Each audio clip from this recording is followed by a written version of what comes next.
سیمای مستقل یکم تاک شو روبرو مناسبت جوانان به تعامل نیاگان در مثال نوروز. السلام علیکم بینندگان عزیز، برنامه روبرو را شاهد هستید. سال از جشن‌های ملی رود، اولین فکری که به سر ما می‌آید این نوروز است. ما هم تصمیم گرفتیم امروز پیرامون یکی از تعامل نیاگانمان نوروز صحبت داشته باشیم. امروز در برنامه دانشجویان فاکولته شرق شناسی و همچنین دانشجویان فاکولته تاریخ و حقوق دانشگاه دولتی خوجند به نام اکادمیک باباجان غفورов شرکت می‌ورزند. در منبر بحث امروز عبدالملک زاده مخلصه و همچنین صدرالدین قیوموف قرار دارند. فکر جوانان را امروز استاد دانشگاه دولتی خوجند به نام اکادمیک باباجان غفورов داتسنتی این بارگاه مؤرخ و همچنین مردم شناس نوریدین فیض‌اللهیف کارشناسی میکنند. هر یک شما را خوش آمدید میگوییم. 19 فوریه سال 2010 مجمع عمومی سازمان ملل متحد حجت را قبول کرد که طبق آن جشن نوروز مقام بین المللی کسب نمود. عید نوروز سال 2009 از جانب کمیته حفظ میراث فرهنگی سازمان ملل متحد رسما به فهرست یونسکو عاید به میراث بشریت فرهنگی جهانی داخل گردید. از سال 2012 در تاجیکستان عید نوروز همچون جشن بین المللی جشن گرفته می شود. امروز در برنامه دانشجویان شرکت می ورزند که از نبض نوروز بیشتر و بهتر آگاه هستند. بیایید پیش از آغاز صحبت پرسشنامه را منظورتان می گردانیم که از موضوع آماده شده است.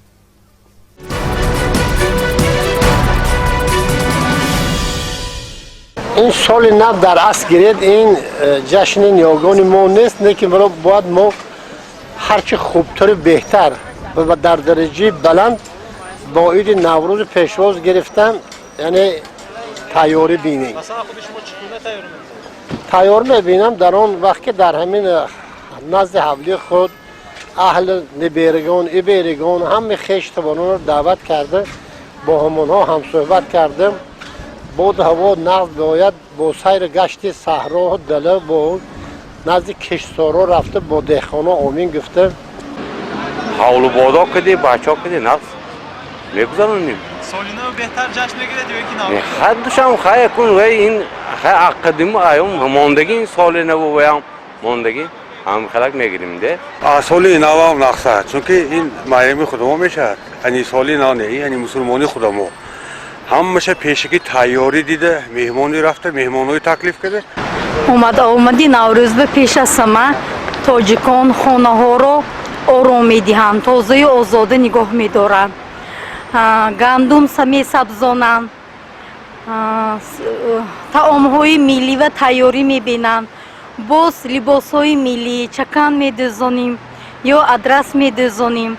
تیاری به حد نقض میشه. کودکای میگیریم، اویلوی زن و بچه ها همه میبرویم سیر و گشت وای.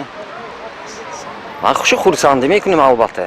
سال نو سالی اگر بین الخلقی و یعنی رئیسی پیاتر یک تعیین کرده باشد، سال نوروزی عجم این و اجدادی ما ایدی اجدادی ما اینا باید که قید کنیم. اینا یک گله داخل همون نوروزی عجمانده معنای بزرگ شد. این به واسطه سال نوی ملت های آری نجات همون با من سال نو اعلام کردی.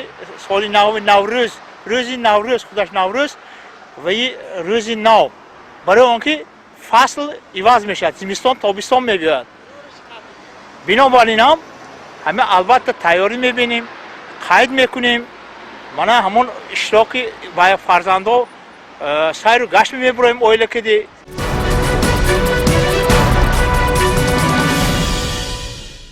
خب سوال نخستین من به قهرمان‌های برنامه چنین است: آیا مناسبت ما به نوروز مثل سال نو میلادی است؟ وابسته به نوروز چی فکر دارید؟ آیا ما نوروز را مثل سال نو جشن میگیریم یا که از اون بیشتر جشن میگیریم؟ چگونه است؟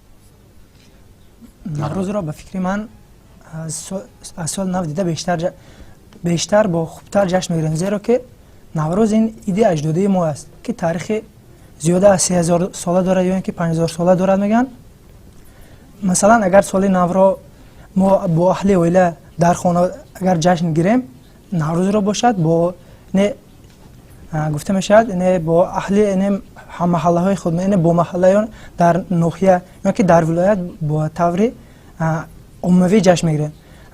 خیلی که به ما معلوم است عید نوروز رو حتی جهانیان میدونن و از سال 2010 این عید بین الخلقی شد و اساسگزاران یعنی به این پیشنهاد نمودن عید نوروز از طرف خصوصا دولت‌های آسیامانه دولت تاجیکستان، جمهوری تاجیکستان، ازبکستان، قرغیزستان، قزاقستان و دیگر و غیره دولت‌ها آن را پیشنهاد کردند.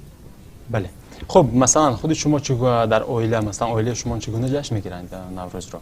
اویله ما خصوصا اگر درباره عید نوروز گویم جشنگیری آن خیلی همه بی‌صبرانه انتظار می‌شود زیرا که وقتی که نوروز میآید بهار میآید نوروز را ملکه سال گویان هم میشود زیرا که وقتی که نوروز میشود طبیعت از نو زنده میشود خودش از معناش برمیاد که از نوروز این روز نو از نو زنده گشتن طبیعت جمع آنچه که هست از نو زنده میشود از ما سب روز با اهل اویله جشن میگیریم. سلامت باشید. خب مخلص شما چی فکر دارید؟ آیا ما نوروز را مثل سال نو جشن میگیریم یا که از آن بهتر یا که بدتر چگونه؟ البته هر یک اویله به فکر من برای پیشوازی نوروز بسیار جد و جهد می نماید. مثلا اویله ما از سرشوی بهار همه ما برای پیشوازی نوروز بسیار جد و جهد می نماییم و بسیار تلاش میکنیم که نوروز یعنی این جشنی با شکوه را با همه شکوه و شهامتش گذرانیده باشیم. در سالهای پیشین همه جوانان یعنی تمامی آن فکر و اندیشه های جوانان به سال نو میلادی یعنی به پیشواز سال نو میلادی روانه شده بود ولی سالهای آخر باشد وقتی که ما جوانان درک کردیم که سال نو در اصل این سال نو میلادی ما نیست و این جشن با شکوه نیاگان ما نیست ما الکی درک کردیم که نوروز این یکی از سالهای سال ایدی ملی ما است و ما جوانان خیلی خوب درک نمودیم که نوروز این از قدیم الایام مردم تاجیکان آن را جشن می گرفتند و حالا همه جوانان برای پیشواز گرفتن نوروز بسیار انتظاری میکشند و تیاری میبینند. با دستگیری اساسگزار صلح و وحدت پیشوای ملت محترم امام علی رحمان سال 2010 با قرار سازمان ملل متحد در نشست 64مین نوروز را چون جشنی با شکوه و عمومی جهانی پیشنهاد نمودند که این باعث فرهمندی ما جوانان می باشد و ما از این خیلی شاد هستیم که محض با همین دستگیری حکومتی ولایت و اساسگزار صلح و وحدت در عرفه انمین جشنی با شکوه برای جوانان بسیار چاره‌بینی ها، محفل ها، گلبزم ها و آزمون های ورزشی برای پسر بچگان و اینچنین دختران تشکیل کرده می شود که تمام جوانان به این رو می آرند و به آن فرا گرفته می شوند و آنها اشتراک می نمایند. با طریق حکومتی ولایت این یک نمودی فرهمندکنی به حساب میاد. سلامت باشید. تشکر. خب دانشجوها چی فکر دارن؟ چی الهه ها هست دانشجویان؟ عموما شما میتونید در زندگی خودتون مثلا از مثال خودتون مثال آورید که مثلا سال نو رو چگونه جشن میگیرید و نوروز رو همچنین چگونه جشن میگیرید در اویله‌تون؟ مرحمت.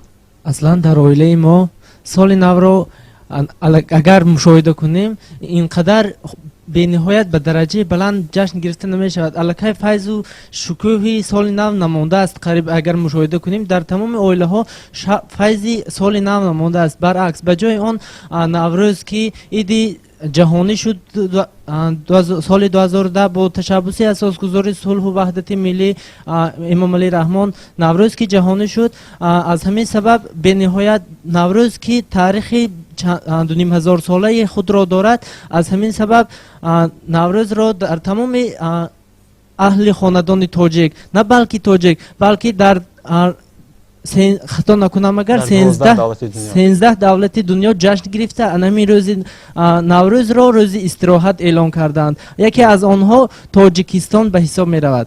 بله. سلامت باشید. تشکر. خب از این گروه چی الهه ها هست؟ جشن نوروز با رسم و آیین و سنت های خود از سال نو میلادی فرق می کند.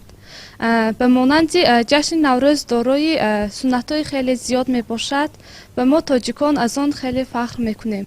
در همین پیش از تجلیل جشن نوروز تیاری می بینند. آنها به کوه می روند. بچگان به کوه رفته از آنجا با چیچک گرفته می آرند و به ما مژده اولی بهار را می آرند و آنها با این به ما بختی سفید را میارند. خب سوالی من با کارشناسی برنامه چنین بود که استاد فکر جوانان را چگونه تحلیل میکنید وابسته به نوار چی فکر دارید و همچنین در تاجیکستان چون با مشاهده شما عید نوروز را با کدام سطح مخصوصا در اویله ها جشن میگیرند و همچنین عید سال نو میلادی را؟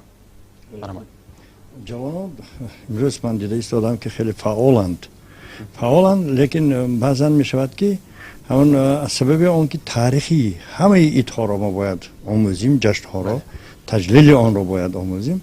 از این رو آنها بعضا با خطاگی ها صادر میکنند، یعنی رد کردن این یا آن اید یا آن تنتنه می شوند. اگر ما این خیلی گیریم مثلا عید نوروز خودتون میدانید جوانان که هم چی داشتم؟ 7 سین و 7 سین و 7 میم داشت. بله. برای چی تغییر یافت؟ برای اون که در هر دوره زمان دوره های ایدئولوژی سیاسی و حاکمان اون رو تغییر دادن. بله. انا کن عید نوروز ما هم یک وقتا ممنوع شده بود. لیکن من از قدیم الایام همچون دانشجو وقتی که در دانشگاه ملی تاجیکستان میخوندم، بعد در روسیه تحصیل را دوام دادم، بعد پس از آمدن در اکادمی علم های جمهوری تاجیکستان، در همه بعضی ناحیه‌های تاجیکستان عید نوروز با اون یا آن مضمونش تغییر یافته تجلیل کرده میشدن.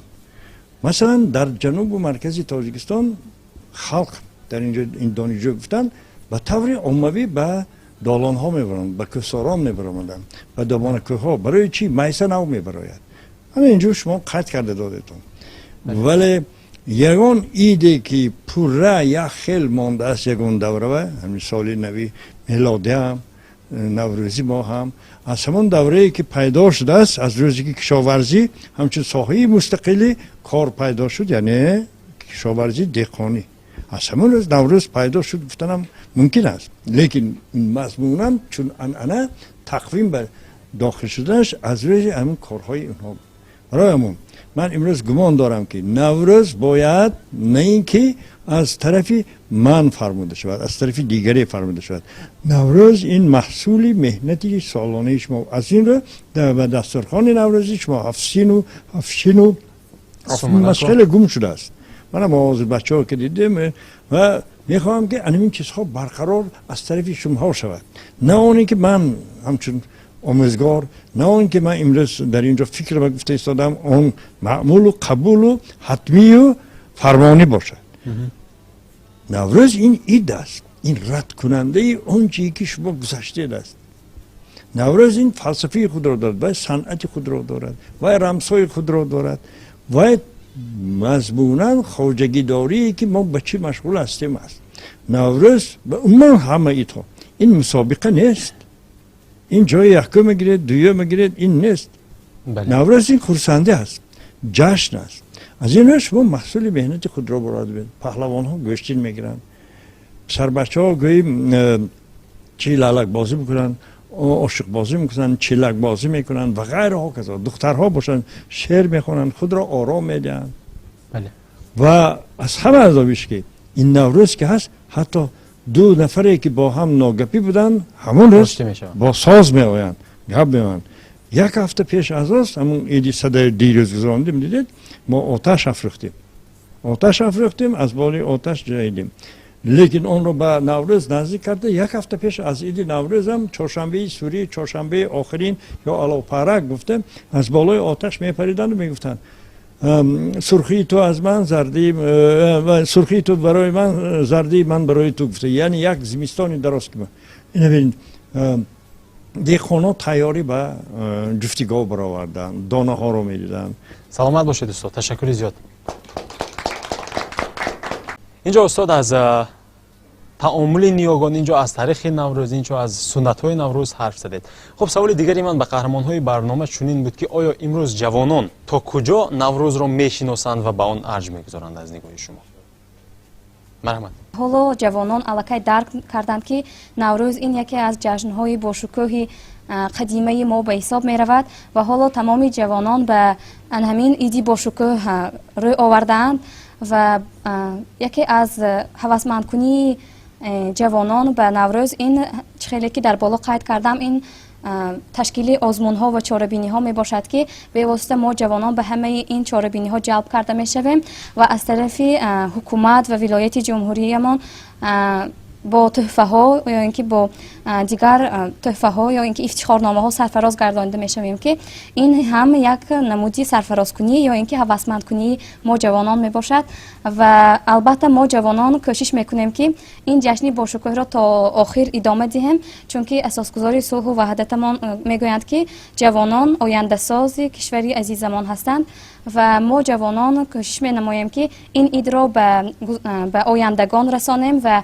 آن را باز هم با شکوه و شهامتش گذرانده باشیم زیرا تشکر مخلصم. خب شما چه فکر دارید با فکر این نفر راضی هستید و سوال چنین بود که آیا امروز جوانان انا همین سنت نیاگانمان را درک میکنند و به آن ارج میگذارند یا اینکه نه به فکرش باز گفتم لازم است که نه جوانان وقتی که عید نوروز میشود باز بسیارتر بازی های ورزشی مثلا در زبان های استقلالیت بازی های والیبال فوتبال نیز به این علاوه کرده شد چقدر که سوال جاری را اساسگذار صلح و وحدت ملی پیشوای ملت محترم جناب عالی امان الرحمن سوال رشد سیاحی و هنرهای مردمی اعلان کردند باز این از نگاه جناب عالی این جلب کردن جوانان میباشد که چه طرز و با چه مقصد این جشن‌های عنعنه‌های مردمی را ما جشن یعنی تجلیل میکنیم.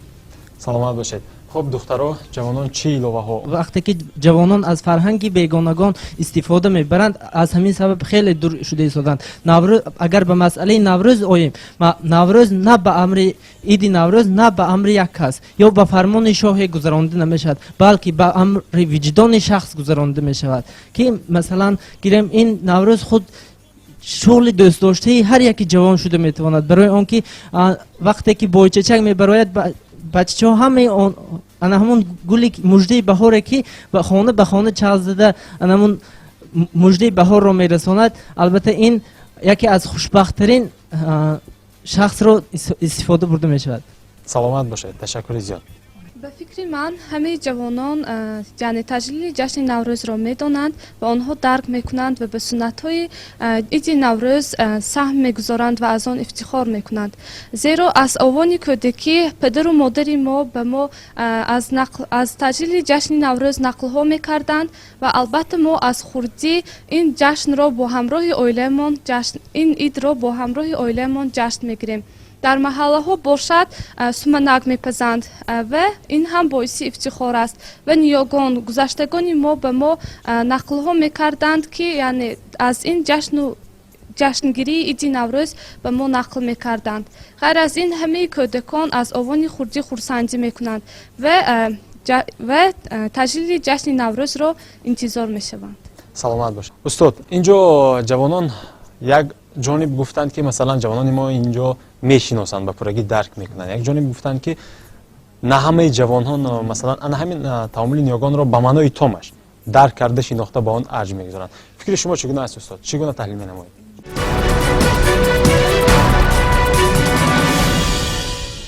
جشن نوروز چخیلی که در اینجا جوانان هم گفتن این ایدی کشاورزان مقیم نشین است این نتیجه محصولی کاری کشاورز است که امروز محصول چه برآورده نشان میدن. یکی از آنها کلامشون گفتن که این آزمون است این مسابقه است این مسابقه نیست باز باری دیگر تکرار میکنم برای چی عید نوروز نه همه وقت دو فکر شد میدونن نمیدونن پوره یا هر خیل عید کرده میشود جشن گرفته میشود باید عید نوروز اون رمزها نشانهایی که داشت همه آن در محل‌های گوناگون تاجیکستان رنگارنگ برقرار کرده شود. بله.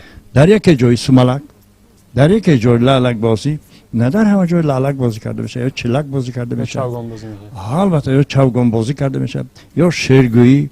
بعضی کوه‌ها هست که ماهی مرد به حال بیت پنبک نکرده است. چه خیلی بازی میکنه. مثلا در بدخشان آن را شاگون یا که شاگون بهار میگویند. از این رو اتریبوت نشانه علامت های نوروزی با رنگارنگیش در همه ناحیه‌های برای چه این ایدی طبیعت است طبیعت رو میگویم من گفتم که وای خیلی علامت های زیادی دارد موسیقی خود را دارد صنعت خود را دارد شعر خود را دارد برنده های خود را دارد و در بعضی نوهای ما بزکشی هست، در بعضی جای ما گوشتگیری خیلی رمز است. اگر به چاروادار نزدیک باشید اونجا چارواد البته بزکشی و اسب دوانی. بله. و ما این رو کار کرده نبرم، این با برنامه ندار آمده است. از این رو همون گفته ای که نه همه جشن میگیرند و اید بیگانه اعتقاد میکنند، نه این بر طرفدار نه. اید بیگانه اون ایدی که معمول نمیشود خود به خود میمیرد یگان است. و کشتن در کار نیست به طور سنی. اون اید خود میمیرد. و مهمترین چیز برای اید جای سیلگاه اید جای در کار است. نه اونی که ما امروز اینجا اید کنیم در ورزشگاه، فقط در آنجا همه اید کردن برهم دادن رسای کنونی است. هم رسای عنعنوی است و ردیه است. شما رد کردید که دین خنک بود، امروز برزگاه بردین، جفتگاه کردین، ما هم گذشته رو رد میکنیم، بهار میبریم و دسترخوان آرام میدید شما. بله. زیباگی میکنید و زیباگی است و خورسندی است. سلامت باشید شما. تشکر زیاد. طبق معلومات رسمی حالا نوروز در 11 کشور جهان همچون جشن ایدی بین المللی با روزهای استراحت جشن گرفته می شود. همچنین در تاجیکستان از 21 تا 24 مارس روزی استراحت اعلان شده است. خب سوال دیگر چنین بود: ما چطور از این ایدی ملیمون افتخار کنیم و چطور اون رو حفظ نماییم از نگاه جوانان؟ ما این اید رو چخیلی که میدونیم از تاریخ نه به یگان گمشه نه ترک شوی یا ویران شوی به ما اومده رسیده است. میتوانه این رو به یگان و به نسل آینده به نسل آینده خود رسانیم و گفتن قید کردن لازم است که این ایدی ملی یعنی ایدی اجدادی ما رو دیگر دولت‌ها نیز جشن میگیرن، ما چرا از این افتخار نکنیم؟ چخیلی که میدونن در یگان اید یا یگان جشنی که گر شد به مثل دسترخوان نوروزی آراسته نمیشد، به مثل 7 سین 7 شین یا اینکه در پیشتر وقتا 7 میوه هم بودن، لیکن با مرور زمان کمی تغییر یافتن، لیکن 7 سین و 7 شین حالا هم وجود دارد و با همین عنعنه‌های خود این نوروز رو دسترخوان نوروزی رو باز هم زیباتر می‌گرداند. سلام باشید. تشکر. مخلص شما چه فکر دارید؟ البته من به فکر این کس راضی هستم و البته در همه جا ما باید فخر کنیم که ما تاجیک زاده هستیم و تاجیک نشین هستیم و از این رسم و آیینی که گذشتگان ما آن را با مرور زمان گذشتند ما از آن فخر نماییم، چون که در عید نوروز بسیار شخصانی که قهری شده بودند آنها یک هفته پیش از نوروز آنها آشتی کنان می شود که این یکی از رمزهای بهترین نوروز به حساب می شود، چون که در جشن نوروز هیچ یگان شخص باید قهری نباشد و آن پدر و مادران ما مثلا در ایدی عرفه همین جشن نوروز خانه براران می نمایند که آن چیزهای کهنه را می پرتایند و چیزهای نو را به خود می گیرند و ما از این بسیار فخر می نماییم که ما تاجیک هستیم و این ایدی با شکوه داریم. چه خیلی که سالی گذشته در کشور عزیزمان من در شهر خوجند کاروانی نوروزی گذشت که این یک با شهامت و شکوه خود در همه جا مشهور گشت و به واسطه در این کاروان اساسگذاری صلح و وحدتمان اشتراک نمودند و به این بهای ارزنده دادند. تشکر زیاد مخلصه. و سوال الهی من به جوانان چنین بود که شما چه فکر دارید؟ ما چگونه باید این را حفظ نماییم، ارج گذاریم، احترام گذاریم به تعامل نیاگانمان؟ مرحمت. به خاطر ارجگذاری عید نوروز اساساً مادرانی که کلانسال هستند نصیحت میکنند برای فرزندان چه خیلی که در کنسپسی ملی تربیه آمده است سرچشمه تعلیم و تربیه این اویله آغاز محسوب می‌یابد. از همین سبب اویله نصیحتگر است، از همین سبب آنها نصیحت میکنند میفهمانند که در روز نوروز باید عیادت بیماران را قید کنم که از همه خصلت خوب عید نوروز برای ارجگذاری عید نوروز این عیادت بیماران به حساب می رود. ما وظیفه‌دار هستیم که انا همین عنعنه‌های مردمی خود را انا همین عیدهای خود را یعنی علل خصوص عید نوروز را با پررگی آموخته درک نماییم و آن را احترام نماییم و به آنهایی که به نسل نورس آنهایی که به وایه میرسند به آنها فهمانده دهیم و ارج گذاشتن به همین عنعنه‌های ملی و عید نوروز ин бевосита аз он оғоз мегардад ки ҷавонон бояд аввал дараҷа бегонапараст набошанд, яъне ба ҳунарҳои давлатҳои дигар бегонапарастӣ накунанд, ба тарзи либоспӯшӣ ва чуноне ки ҷаноби олӣ дар ҷамоматҳои худ мегӯянд, ҳар як зан бояд зани тоҷик либоси миллии худро ба бар намояд, зеро зебандаи зани тоҷик ин либоси миллии тоҷикӣ аст, масалан чакану атласу дигарҳо. Ва мо бояд аз ҳамин хӯрокҳову анъанаҳову ҳунарҳои мардумӣ ва инчунин либосҳои мардумӣ истифода намоем ва то оянда онҳоро ба наслҳои оянда расонем. саломат бошед. Ташаккури зиёд. пеш аз оне ки коршиноси барнома фикри ҷавононро таҳлил мекунанд, ман мехостам боз як саволи иловагии дигар ба ҷавонон вогузор карда бошам. тарбияи ифтихори миллӣ ва арҷ гузоштан ба таомули ниёгон ба фикри шумо аз куҷо бояд ибтидо гирад, аз куҷо оғоз гардад, бояд ин дар куҷо омӯзонида шавад? албатта ба фикри ман арҷгузорӣ ва эҳтироми ин ҷашнҳои бузург бояд аз оила сарчашма гирад. бевосита ҷаноби олӣ дар ҳамаи паёмҳояшон таъкид намеёбанд ки оилаи солим метавонад фарзанди солимро ба дунё оварда бошад ва ӯро ба роҳи рост ҳидоят карда бошад. ба фикри ман ҳар як падару модаре ки соҳиби дониш аст, соҳиби малака ва фарҳанги боло аст ва соҳиби тамаддун аст, ӯ метавонад фарзанди як комилеро ба дунё орад ки ӯ низ ба ҳамин ҷода равона карда шуда бошад. албатта барои тарбияи фарзанд муҳит аз ҳама нақши босазо мегузорад, чун агар дар оила падару модар якдигарфаҳмӣ бошад ва онҳо ба фарзанд аз ин таъриху аз тамаддуни волои кишвари азизамон нақл карда бошанд, албатта ҳар як фарзанд, ҳар як кӯдак аз хурдӣ дарк менамояд ки наврӯз ин як ҷашни бошукӯҳ аст. масалан вақте ки мо кӯдак будем дар хона, вақте ки наврӯз наздик мешуд, аллакай тараддудҳо хеле зиёд мешуданд ва барои оростани дастурхонҳо падару модарон ба бозорҳо мерафтанд ва аз он ҷо ҳамаи он чизҳое ки барои ҷашн гирифтани наврӯз ва барои дастурхони миллиро лозим аст, хеле ки устод қайд карданд 7 син و 7 шин аст, онҳоро харидорӣ мекарданд ва дар рӯзи дар арафаи наврӯз дастурхони босазои кушода ҳамаи оила, яъне не танҳо ҷамъи оила, балки маҳаллаҳо бо ҳамдигар рӯ меоварданд. масалан як ман воқеаро мегӯям ки мо ба як хонаи нав кӯчида рафта будем ва дар он ҷо ман бо ҳамаи ҳамсояҳо аллакай шинос набудам ва дар арафаи ҳамин наврӯз мо бо аҳли ҳамин ҳамсояҳо суманакро ташкил кардем ки ин боис шуд барои шинос шудан бо аҳли ҳамон маҳалла ё ин ки он маҳаллае ки мо ба он ҷо рафта будем ва ин ба ман хеле фараҳманд буд ки ман ҳамаи он одамоне ки дар ҳамон маҳаллаи мо зист карданд, ман онҳоро аллакай аз наздик шинохтам ва дар он ҷо мо рақсу бозӣ кардем, бо ҳам шинос шудем, аз хислатҳои худ бохабар шудем ва аллакай ман бисёр дӯстони нав пайдо кардам ва ин бошад барои ман як фараҳмандӣ буд. саломат бошед. ташаккури зиёд. хуб, шумо чӣ фикр доред? чӣ ки мегӯянд инсондӯстӣ аз эҳтироми волидайну ватандӯстӣ аз эҳтироми зодгоҳ сар мешавад. агар хуб мешуд ки агар дар оилаҳои хусусан ҷавон агар тарбия дуруст ба роҳ монда шавад, агар ҳар як ҷавоне ки дар оянда минбаъд ба воя мерасад, он ҷашнон, он анъанаҳое ки аҷдодони худ бобову бивиҳои гузаштаи худ онро қайд мекарданд, ҳурмат мекарданд, онҳо низ не ба он риоя мекунанд ва давомдиҳандаи он мешаванд. саломат бошед. ташаккур. ва ман мехостам аз иштирокчиён ки шумо низ иловаҳои худро агар бошад ворид карда бошед. умуман мо гуфтем ки ҳамин ифтихори миллӣ намудан ва ҳамчунин эҳтиром гузоштани таомули ниёгон аз куҷо бояд ибтидо гирад? танҳо аз оила бояд ибтидо гирад? аз куҷо?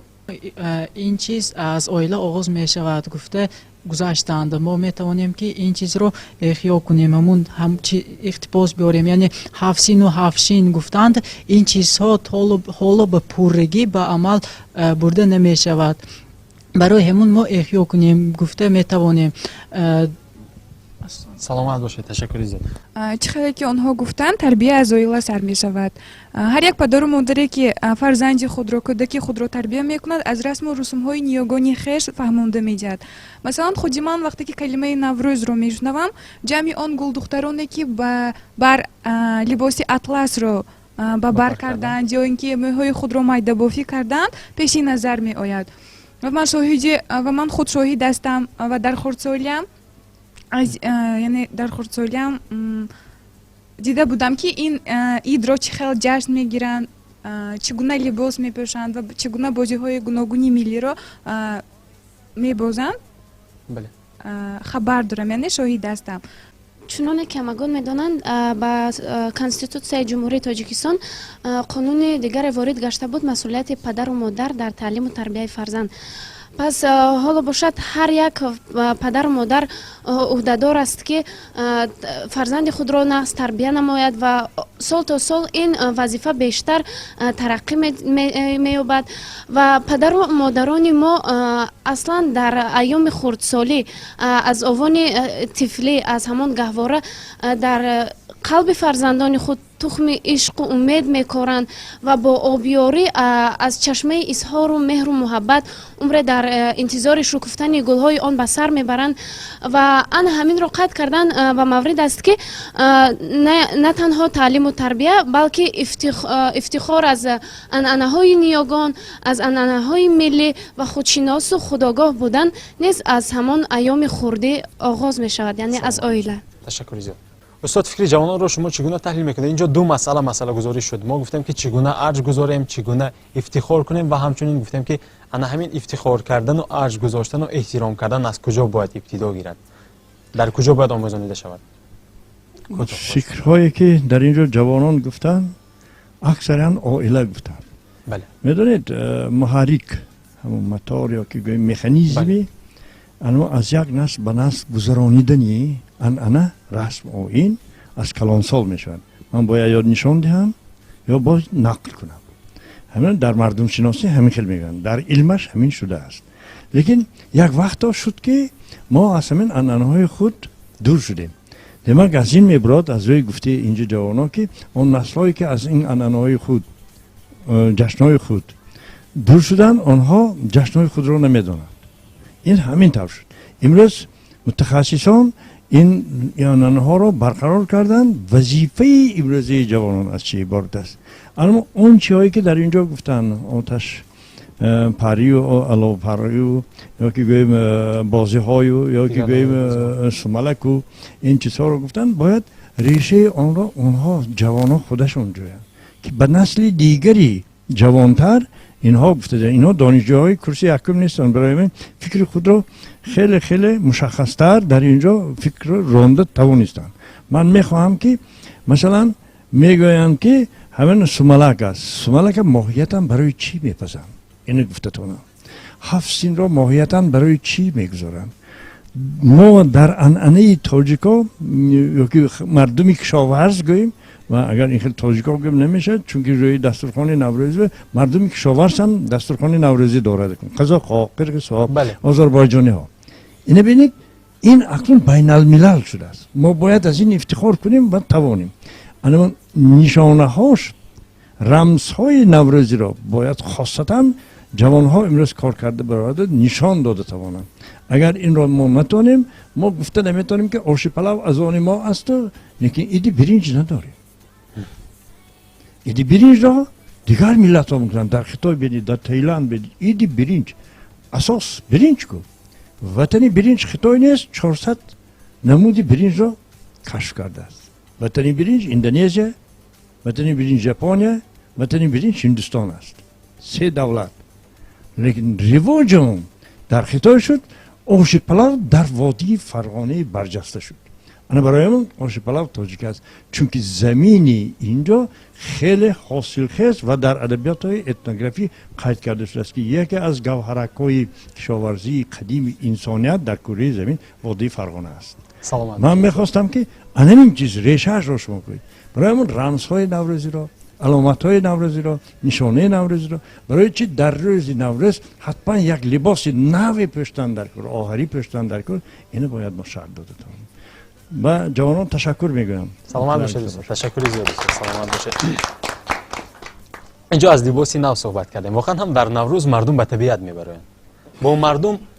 مردم با طبیعت میپیوندند به قوله و این نهایت خوب هم هست و همچنین در خانه ها رو از چنگ و غبار، از تارها تازه میکنند. خب به فکر شما جوانان عزیز شاید در این ردیف در برابر لباسمون رو نو کردن، خانهمون رو آرا دادن و نو کردن، شاید فکرمون رو نیز یک نام شستشو کنیم که از این عید باید افتخار کرده باشیم. این چگونه باید باشد به فکر شما؟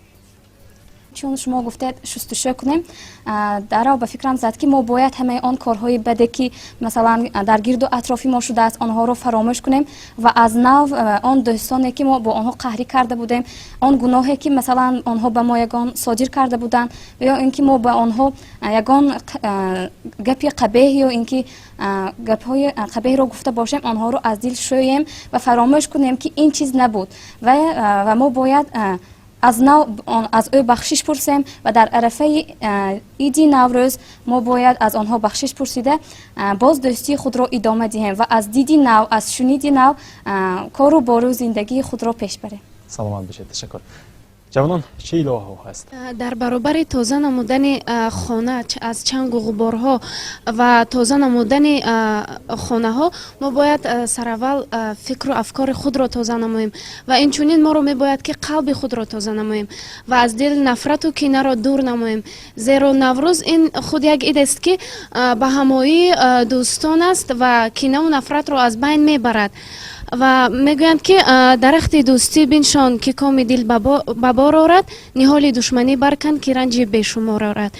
انا همین نوروز خصوصا خود ما رو وادار می سازد که همین قلب خود را پاک نگاه داریم، قلب خود را از کینه و نفرت تازه نماییم. سلامت باشید. استاد، فکر جوانان رو شما چگونه تحلیل میکنید و همچنین استاد در انتها شما چی گفتنی هستید با اون جوانانی که امروز پس مانیتور ما رو گوش تماشا دارن، ما رو میبینن؟ دیدید فکر و اندیشه های جوانان گرچنده به طور عموم و عید نوروز تصوراتی خاصه دارند، گوناگون هم بودند.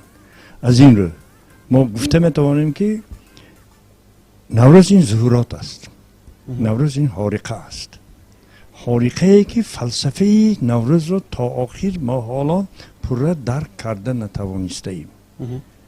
از این رو اویله گفتم سرچشمه آن استادان دوام دادن و جوانان باید آن رو چگونه نشان دهند. از سبب آن که اساطیر میفلاید اسطوره نوروز خیلی مرکب است و باید در دایره اویله شروع کردیم بیرون براید، به عالم براید. امروز عالم شمولی نوروز رو ما دیدیم. اگر ما خواهیم که این عید ایرقی تاجیک است، ایرانی تبار است، ایران زبان ها است، زیرا این عید نمرده بوده است 1000 ساله ها به این عید باقی مانده بوده است، بگذار به ذره به همه تضییق های گوناگون سیاسی و ایدئولوژی و امری گوناگون مانده باشد. امروز ما شکر دوران استقلالیت میکنیم که پیشوای ملت به این چیز مخصوص دقت خاصه دادن به آن جشنهایی که در جمهوری ما در دوام استقلالیت گذرانده شد. فردهای بزرگی ما را ما استقلال کردیم، جشنهای خود را برقرار کردیم. امروز ما را جهان اعتراف میکند. من میخوام جوانان ما در جهان اعترافمند باشند. از این رو اولین وظیفه ای که هست، وظیفه آن رسم آیین ها، عنعنه ها، سنت های ملی که باید به عنعنه بزرگی تقویمی تبدیل یابند، یا که گوییم ملی تقویل یابند، یا که گوییم بگذار محلی هم باشند، یعنی باید تابش داشته باشد و گوناگون داشته باشد. چقدر که کرته اطلس است، کرته چکن است، تاقی چوس است، تاقی عراقی است، تاقی کلابی است، تاقی خجنده است و غیرها کذا. برای همین این تابش ها را داشته نباشند، اون کلیدسکوپ رنگارنگی عنعنه‌های عید گم میشوند و برآمده تماشا کردن آن هم امری به حال میشد. بگذار در محل ها باشند، بگذار در ناحیه ها باشند که آن را ما خاصه عید کرده رفته تماشا کرده توانیم. من باری دیگر به جوانان تشکر میگم. سلامت باشید. تشکر میکنم. خب امروز در برنامه دانشجویان فاکولته تاریخ و حقوق همچنین دانشجویان شرق شناسی شرکت ورزیدند. از یکایی که شما تشکر میکنیم و همچنین فکری جوانان رو کارشناسی بودند. کارشناسی برنامه ما مؤرخ مردم شناس محیدین فیض‌اللهیف. استاد خوش آمدید. تشکر که در برنامه شرکت ورزیدید. کلانسالان امروز برای جوانان سبقت میراثبری را دادند. ҷавонон бошанд назди насли оянда масъулият доранд. оянда агар фарзандонамон аз мо аз таомули ниёгон суол кунад ва мо ба онҳо чизе гуфта ва ё худ нишон дода натавонем, пас мо мақоми меросбариро гум кардаем. наврӯз пайвандгари насли имрӯз бо расму оин, арзишҳои эстетикӣ, меҳру садоқат ва анъанаҳои ниёгон мебошад. ҳар рӯзатон наврӯз бод. шумо барномаи рӯбарӯро шоҳид будед. ба шумо саодатмандиву ифтихори миллиро таманно мекунам. худоҳофиз.